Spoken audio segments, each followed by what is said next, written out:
Yeah, so I had this, like, I'm still craving pancakes. I had this dream last night. It was a very bizarre dream. And there's part of this dream where, like, my husband was talking really closely into my ear. And, like, almost I could feel it in my ear, where I could feel, like, the reverberation of my eardrum. Oh, my God. And he was talking about, like, pancakes. So I woke up and I was like, yeah, I could go for some pancakes. What? But I don't want to make pancakes. I don't want to make pancakes, and I don't want to go out for pancakes. I just want to be like, you just want them to happen. Pancakes. Yeah. Just want magical pancakes to arrive. Today would be a bad day to find a genie. Unlimited pancakes, please. Yes, please. The last time I had Canadian pancakes was in Banff. Those big. You can have pancakes anytime you want. You can make pancakes with like 5 ingredients. No. What I mean is, like, I've had pancakes since, but your style pancakes that you guys have. Last time I had those in Banff, but like the last time I had pancakes in general was about 4 weeks ago. But you said those are crepes. We call them pancakes. We call them crepes. Yeah, well, we're not cultured here, are we? So I used to work at a crepe place, and it was like the first job I ever had. And every Saturday, I would have to stand outside the crepe place with the tray of ham and cheese cakes or crepes with like toothpicks in them. And I was 14, so this is going back 34 years, and I would stand there. Hi, would you like to try our ham and cheese crepes? Are on sale today for $3.99 with super salad. Oh, and my God. Just like walk away somewhere else. Okay. Hey, would you like to try ham and cheese crepes? Are on sale today? What I did for 4 hours. Did you ever just start eating them while you're standing there? Yeah, because then when the tray would get a little bit low, I would have to like go back in to get a fresh batch. And if there was like 1 or 2 on the tray, there was like a door, a tiny hallway, and then another door. So as I was like in that hallway, I'm like, yeah. So when I first worked in McDonald's, when I was like 17, and we used to eat a lot of the food. Just why wouldn't you? Yeah, and like if you're packing, like for a while they had this thing where they get like a tiny donut, a tiny fudge brownie, and a tiny sort of crispy cake thing, and then while you're packing the boxes up, you just start eating them while you're packing the boxes up. I've never heard that. We don't have that here. Oh, it was years ago. They haven't done it since, but yeah. Oh, we have like they've done like the McCafe where they have like little donuts and cookies and whatnot. I once went through a drive-through at McDonald's, and I ordered a cheeseburger combo, and then I went home to eat it. And when I got home, there was no meat. It was just like cheese and condiments. Oh my God. It was like, I'm hungry and I don't have time to go back. So why? Just eating a cheese and condiment sandwich. I'm like, it's a cheeseburger. Like the burger means meat. Like, how did you miss that? That is awful. I have 2 horror stories about McDonald's, and the first one was this guy put a bogey in a double cheeseburger because he didn't like the bloke that it was going to. And then he didn't tell us until afterwards, so nobody caught him. Yeah. I used to work with someone who worked in like a high-end restaurant once upon a time, and they said the higher end restaurant, the higher end it is, the more likely they are to do shitty things to your food, because they're bitter that like often they can't afford to eat there, and you're going to be treating other people like shit or treating the food like shit that they can't even afford to eat. So it's like more rage inducing than the average restaurant. Should robots have faces? Depends on what you want them to do. That was quick. You've thought about this. I have, yes. Okay, go. I kind of vaguely thought about it, but it does depend on what you want to do. So if you want robots to have public-facing roles, or you want them to be your servants or work in shops and things like that, or in healthcare, then they need faces so that the people interacting with them can build some, like they feel like they're building a rapport. And then because everything about us is within our face. But yeah, so I think for it to work properly, you have to have a very good replica of a face, I think. You would have to also be able to teach it or program it, how to empathize, and then how to demonstrate empathy in the face. Yeah. Otherwise, what's the point of having a healthcare worker that has a face but doesn't demonstrate empathy? Yeah. They'll look like psychotic killers or something. But you don't watch Little Britain, but there was a scene where it was Little Britain, USA, and Carol was a healthcare worker. She was receptionist in the hospital, and like she would You have to look up a couple of the skits. One of them is like this super, super old man that comes in and he's shuffling and she is just watching him, seething, watching him excruciatingly slowly make his way to the desk. And about like 30 seconds in, she just goes, "Oh, for fuck's sake." And there's another one, she's checking in a little girl. And she's like, "How old are you?" And then she's like, "Nearly 6." And she's like, "You're 5. Just say you're 5. That would be the robot. Oh, well, this is the thing though, like, because with the robot, it is kind of how much empathy and care do you actually get from a lot of these people anyway? Like, it's zero. In my experience, the support staff that work in these places, like the receptionists and stuff, are some of the worst human beings I've ever met in terms of empathy and sympathy skills. But wouldn't they have to be? Because I mean, if they empathize with everybody, they would need it's got to be sort of a defense mechanism so you don't bring that stuff home. Otherwise, you're going to be bringing all of that home with you. I or disagree. It's okay. So then maybe it's like when a kid falls over and they look around to see the reactions of the adults around them, and if the adults rush in, like, "Are you okay?" they start crying. But if the adults are like, "Suck it up," then they're just like, "Oh." Well, no, I think what I'm talking more in terms of is just no basic level of human decency. Oh shit! Okay. Yeah. Like when I was on the phone to the surgery the other day, and they were gaslighting me, saying I'd done stuff which I hadn't done, and then just complete gaslighting. She's like, "Well, you said this and that earlier," and I'm like, "No, I didn't. I said this, this, and this." I was like, "Can you stop gaslighting me, please? We're here to solve a problem. How about we solve the problem instead of arguing about who says what? This is pointless." So you're lucky you weren't in a restaurant. She would have spit in your food. Yeah. Spat in my patient records instead. Probably. How many chickens would it take to kill an elephant? Probably 1. Or if it gets its feathers clogged up its trunk, that's why the elephants are scared of little animals. That's why they're afraid of mice. But chicken isn't going to be able to climb up into a. Its feathers. Its feathers could get up there. So 1 chicken. Yeah, it's possible. So you're not okay, because I was thinking this is going to be a fight. It depends on the context then, doesn't it? So like a fight to the death. I mean, if the elephant's allergic to chicken, then you're right, it would only take 1, or if it choked on a chicken bone. But I was talking like a mano a mano. A brawl. Probably about, I don't think it could actually. If it was a punch up, no amount of chickens could defeat an elephant, because chickens don't work together. They can't, and then they can't fly. They're flightless birds. So they can't get to anywhere important on the elephant. So unless you're going to get like 1 million chickens and just smother the elephant, it's impossible. So the answer is 1 million chickens. Thank you. If animals could talk, which would be the most boring? Sloth. What? Why? Because they'll talk like this. What if they don't, though? What if, given speech, sloths are just like, "Oh my God, I don't know what happened today. I was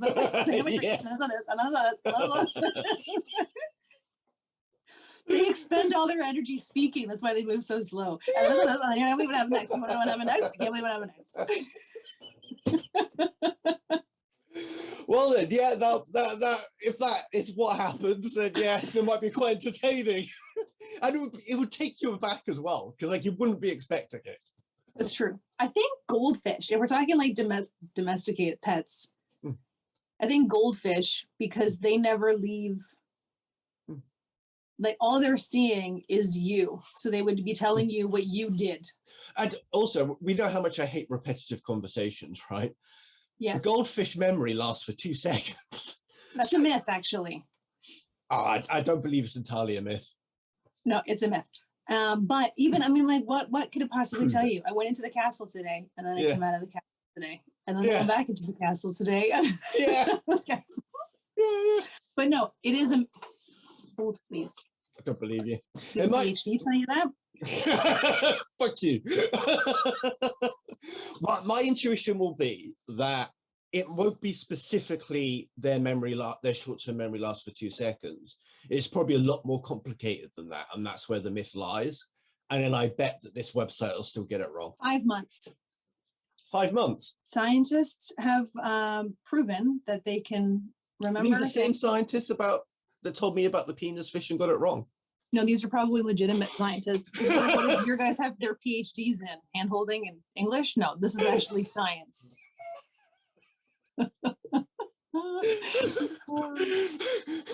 Scientists have proven.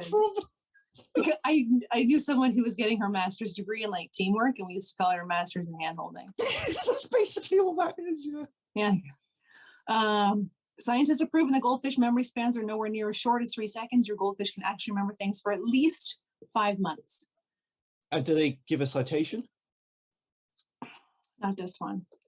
See, lies. Penis fish. Okay, I'm going. There we go. Do you pull those faces when you're working on your own? Yeah. One day when I first started working from home, I had like a mirror off to the right of me, and I don't know why I was thinking this, but like I was on this call and I could see my reflection in the mirror, and I was like, I wonder what I would look like with blue eyebrows. And then like 5 minutes later, I had the answer to that question because I was just like, and then I worked the entire day with blue eyebrows. And then I forgot all about it. So my husband got home and he's like, what did you get up to today? In the first few seconds, are you hoping dun dun dun dun dun dun is Ice Ice Baby or Under Pressure? I think Under Pressure just because I actually like that song. But how did that take you so long to come to that answer? It's the only answer. Well, no, because I was just thinking, I got like stuck down a rabbit hole of, do I even like the song Ice Ice Baby? Catchy. It is catchy. And I was thinking, yeah, it's a dumb song that is fun to twat about with your mates, but it's not actually a good song. So, but Under Pressure is a good song. Probably one of the best songs, in my humble opinion. I think it's one of the best songs ever written and sung. The two voices together, David Bowie and Freddie Mercury, like peanut butter and chocolate. Speaking of chocolate, you're stuck on a boat. You're stuck on a boat with 100 eggs and 100 chocolate bars. You're able to cook the eggs however you like. Which do you eat first? The eggs will go off first. And in fact, I might actually, no. I'll eat the egg first, probably. And then, no. Because then if I'm cooking the eggs, I can eat the chocolate while I'm cooking the eggs. Chocolate. I'll have the chocolate while I'm cooking the eggs. Okay. Well, what would you do? I think I would cook. I don't know. I don't know why I have to eat one first, then the other. Like, why couldn't I have a couple eggs, have a couple pieces of chocolate, go back and forth? I don't know. And I also don't understand why they've included you're able to cook the eggs however you like as a descriptor into that, because what is that? Whether I eat them poached or scrambled, does it impact the order in which I will eat them? Yeah, exactly. If you had a third ear, where would you put it? Oh, God, that's a good question. Where would you put it? I don't know. That's why I asked you. I have a couple of thoughts. One would be like on the back of my head, so I could have like surround sound. One, depending on how compact it was, if it felt pain, if like what, okay, because so we have a sectional sofa. So my husband sits on one side, like he likes to sit cross-legged. So he sits over there. I like to sit with my legs outstretched. And so my feet are the closest thing to the television. So if I had an ear on the bottom of my feet, then I would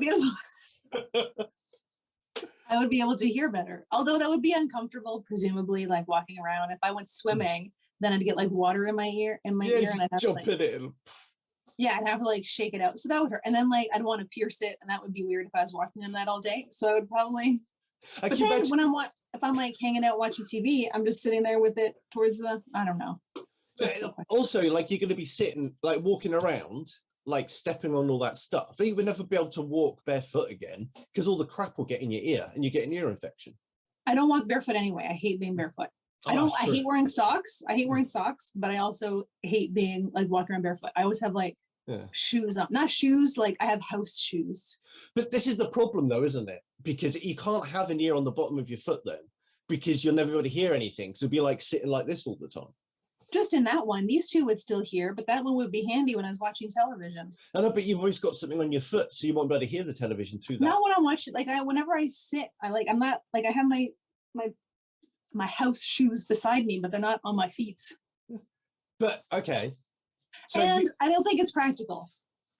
Shoes wouldn't fit properly. It would be weird. So I'm going back to probably the back on my neck. Yeah, I think the back of your neck would be better than the back of your head because you need to rest on the back of your head. And then if you're resting on your ear, I don't know. And then hair. Yeah, exactly. Hair would get in the way. Yeah. I think anywhere on the front's a bad idea because things would just fly into it as you're walking along. But that can happen from like the side. Oh, no, but it's because wind. Yeah, but yeah, I guess so. I don't know. It just feels a bit weird having a hole right there, though. Which are you just imagining it would be just a hole or like a whole ear? I've been imagining both trying to weigh it up. It would be unpleasant here because then you would like hear everything that you were swallowing. Like, oh, you'd hear. Yeah. All that. I've got a random fact about it. Apparently, I've never had heart surgery, so I wouldn't know. But you know when they crack your chest open for heart surgery, so you can't hear anything inside because your torso is naturally insulated. But once they crack you, pull my ears out again. Fucking hell, what's wrong with me? Anyway, once they crack your chest open, it breaks the insulation, and then so for I can't remember if it's a few days or a couple of weeks afterwards, you can hear your heart beating and everything. Yeah, that's cool. Yeah, creepy. That's very cool. So where do you have a definitive place where you'd put your ear? I don't think I'd want it. You just turn it down? Maybe on the top of my head. I mean, your nose is pretty useless. You could just replace that. Yeah, that's true. Yeah, there we go. If you had to replace your non-dominant hand with a kitchen tool, what would it be? Well, that's quite a choice. What would be the most useful? Maybe a spork, because it's multi-purpose.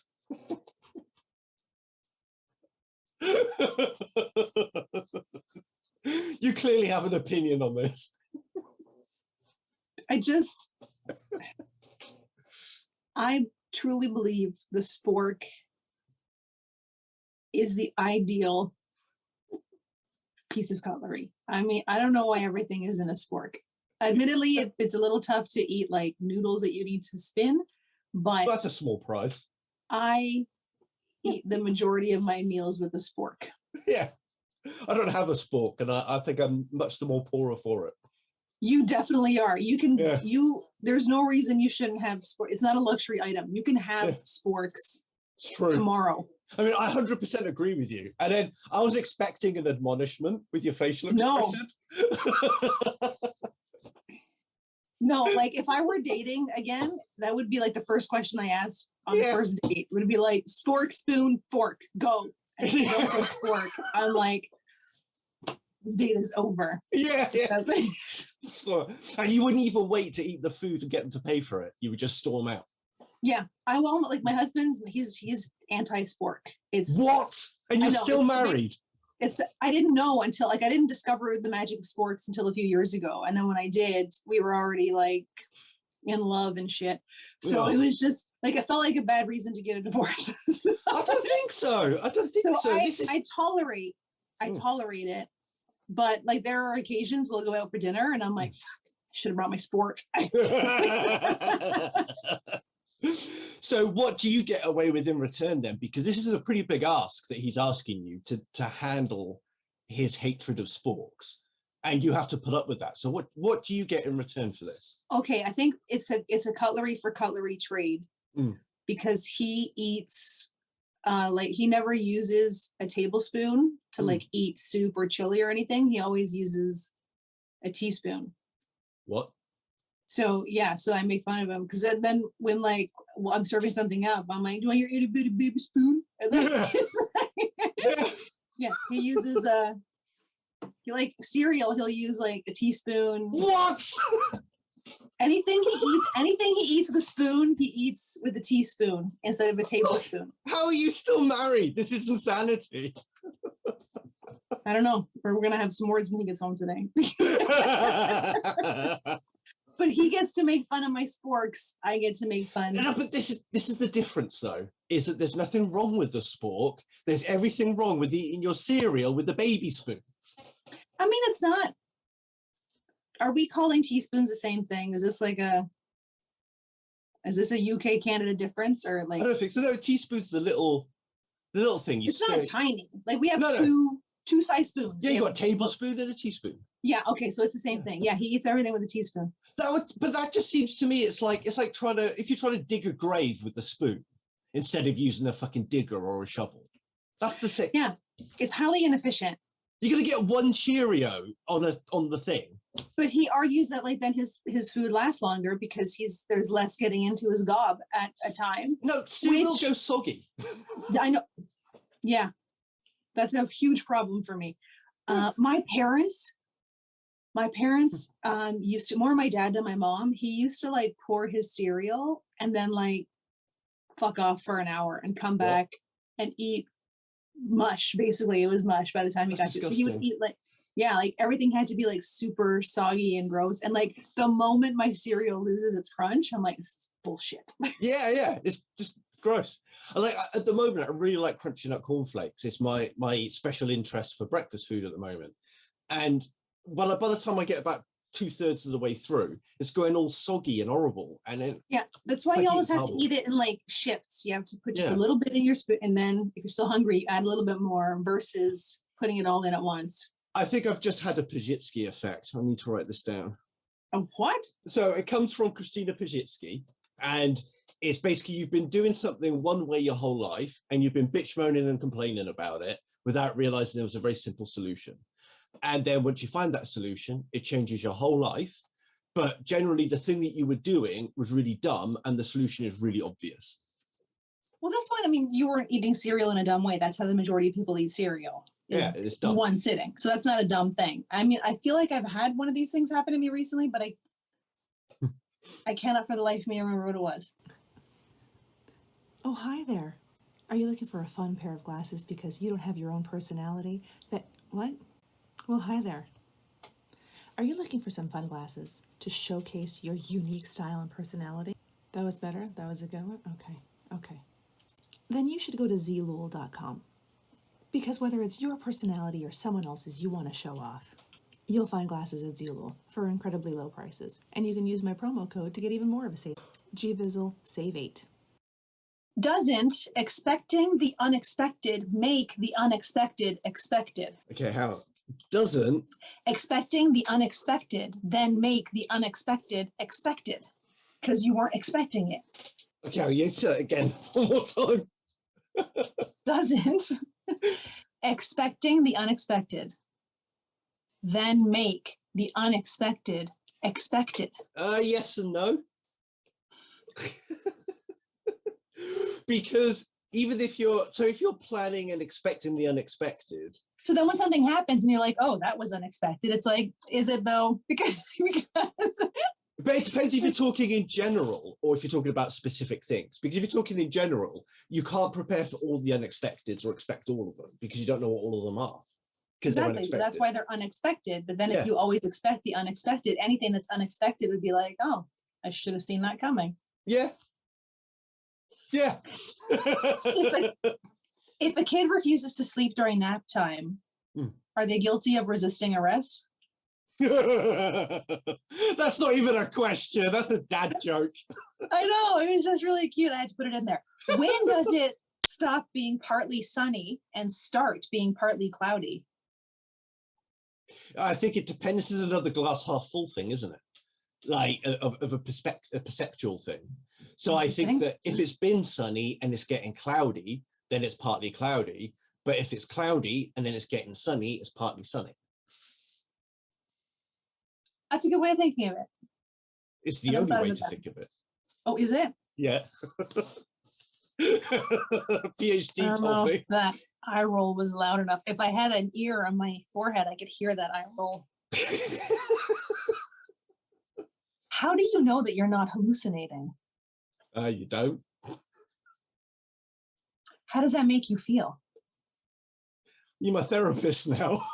Well, what if you found out that I never existed, that I was like a huge hallucination. And like when you're putting out these 44 in 1 podcasts, it's just you. Like I'm not here. It's just you.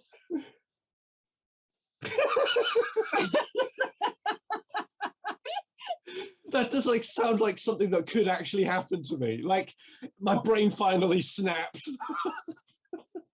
And all this time, people are like, "Oh, Tempest is at it again." Yeah, GVizzle is funny. Yes, she is. Okay. And the other thing is, it's like, it actually, I know how I'm not hallucinating. Is because if I was hallucinating, I'd have the biggest channel on YouTube by now. No, because you're also not. Interesting. No, not that you're not interesting. I mean, there's that, but it's not that you're not. I mean, it's got to be realistic, right? Like if you were hallucinating that like everywhere you went, gorgeous women were like dropping to their knees around you and men were just throwing money at you and rose petals, then you'd be like, something's up. So it's got to be realistic. How do you know those things don't already happen to me? I'm pretty sure you would tell me. Immediately. Yeah. Oh my god, did you ever guess what just happened? Exactly. You'd be like, that's slots. You know what happened today? Oh my god, I can't believe I have to tell you what happened today. I think if it is a hallucination, it's got to be kind of realistic, right? Yeah. And the thing is, we hallucinate a lot anyway. We just don't know that we're doing it. And people don't realize that they're hallucinating because there's different levels of it. So one thing that nearly all of us get is, what's the fucking word? Illusions. So like we get like weird colors or sparks and things that, and just like weird perceptual stuff going on. And people don't realize, like people either panic and worry about it and think they're hallucinating, but it's just normal for your brain to do that. Or people just don't even notice it. So yeah. Or there's like auditory hallucinations. Like occasionally I think I'll hear my phone buzzing and I look and nothing's happening. Do you know my husband used to be like weirdly connected. It wasn't a hallucination. I don't know why it made me think of it. But like there would be times where I would be like, if I was up here in my office, it's like, oh, I need to ask husband this. And then he from downstairs, he'd be like, did you say something? And I'm like, no, I was thinking something. And there, like it started to happen so often that like I stopped saying no, and I'm like, what did you think I said? Like there was one, I was like, oh, I should, because he used to travel a lot for work. So I was like preparing my like shopping list for the week. So in my head, I was like, oh, I need to ask him if he's going to be out of town at all next week. And I was like, should I say something? And I was like, what'd you think I said? He's like, I don't know. It was kind of muffled about my schedule. And I was like, yeah, that's what I was thinking. So like for a stretch, I would be thinking I need to ask him something, or, oh, I should tell him something. And he, what? Did you say something? It was creepy. Well, yeah. And also I think, because we were talking a while ago about having long-term relationships where, you know, the people have been together for like a quarter of a century. Does it sound longer when I say that? Yeah, it sounds pretty fucking long. Yeah, it is a long time.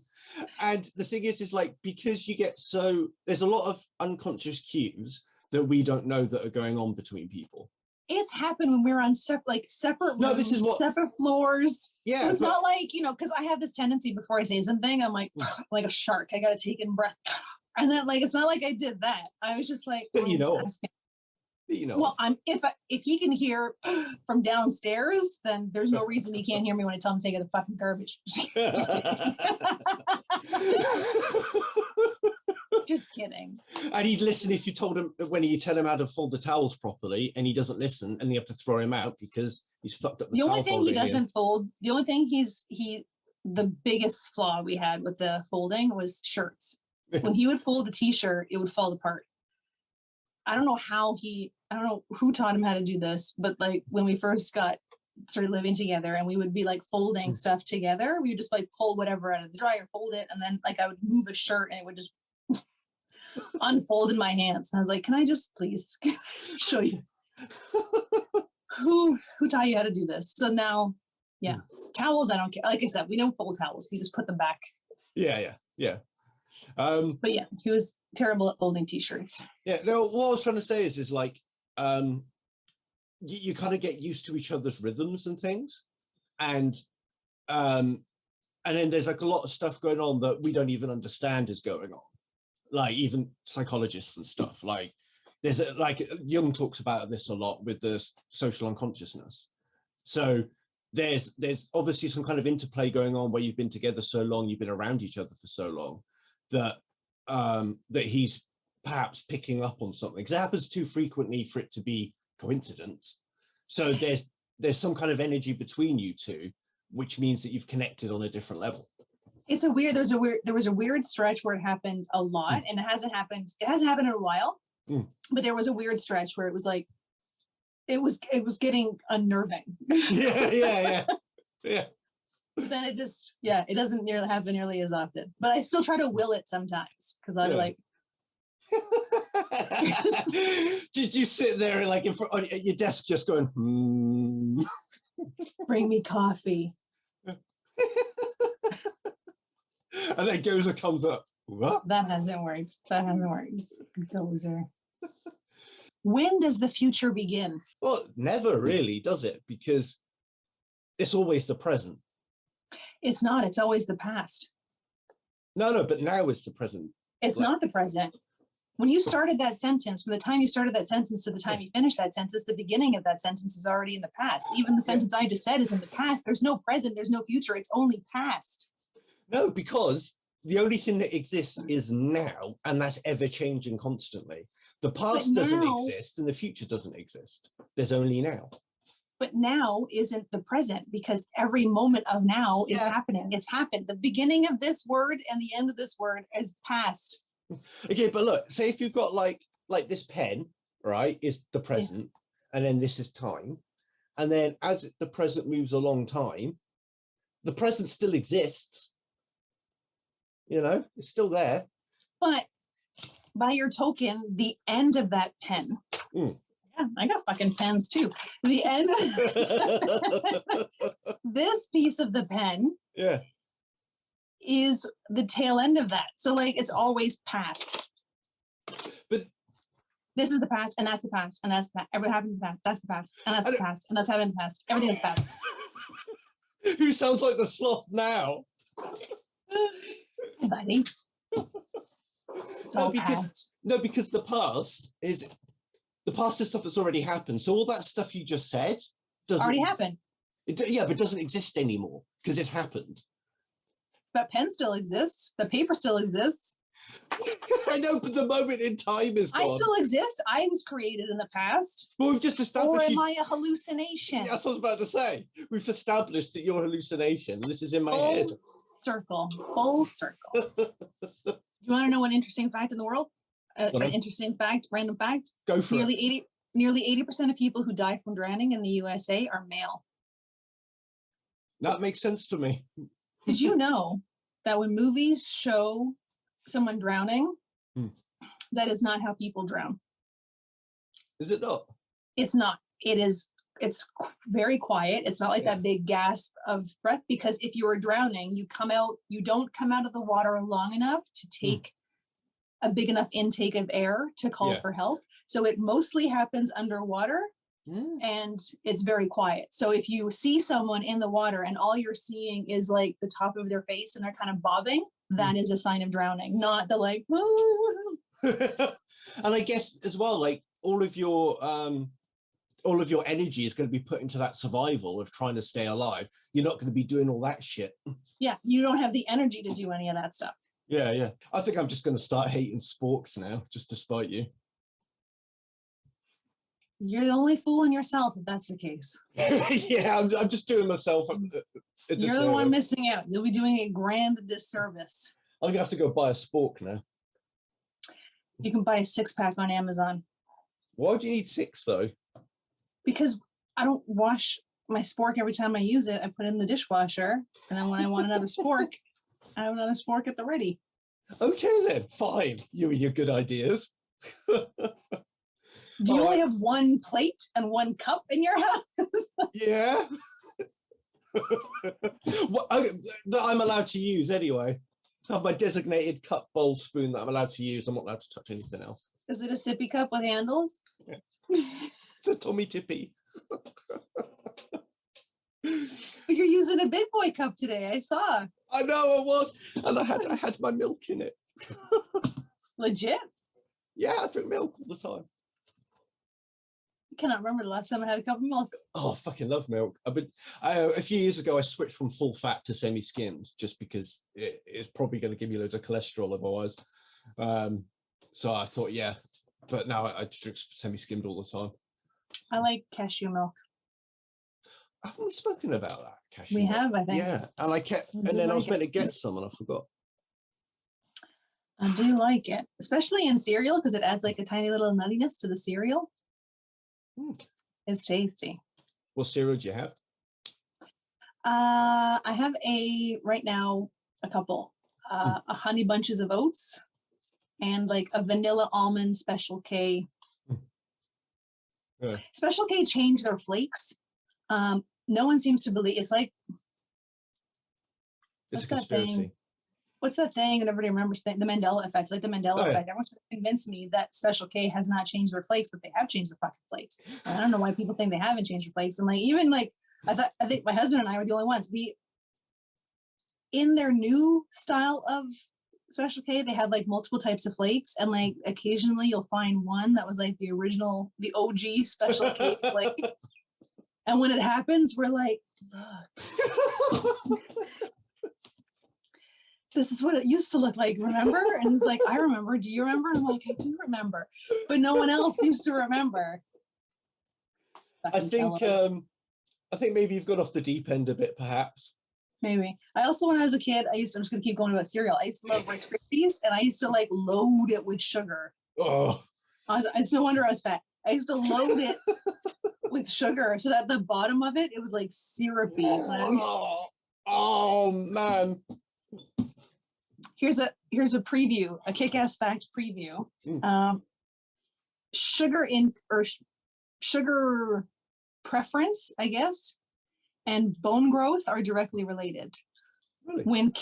So they did the study. They measured they gave kids of all ages and adults sugar water with like increasing intensities of sugar or amounts of sugar, and adults would like at the point of a soda, they would say like that's enough sugar.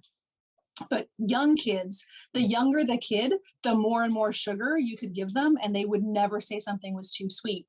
But then as that kid got to about 15, 16, and their bones had fully developed, they started to develop the same taste as adults to be like, nope, that's too sweet. So when the younger you are, the more sugar you can handle or take in or crave. That could also be like, it sounds like a correlation with the bone growth. They're two things happening at once, but I don't know how interrelated they might be. It could also be that little kids are more susceptible to these things because their brains are developing, and then all the nice stuff that happens in your brain because of the sugar. Sugar and spice and everything nice. That's what little girls are made of. Yeah, I'm made of slugs and snails and puppy dog tails.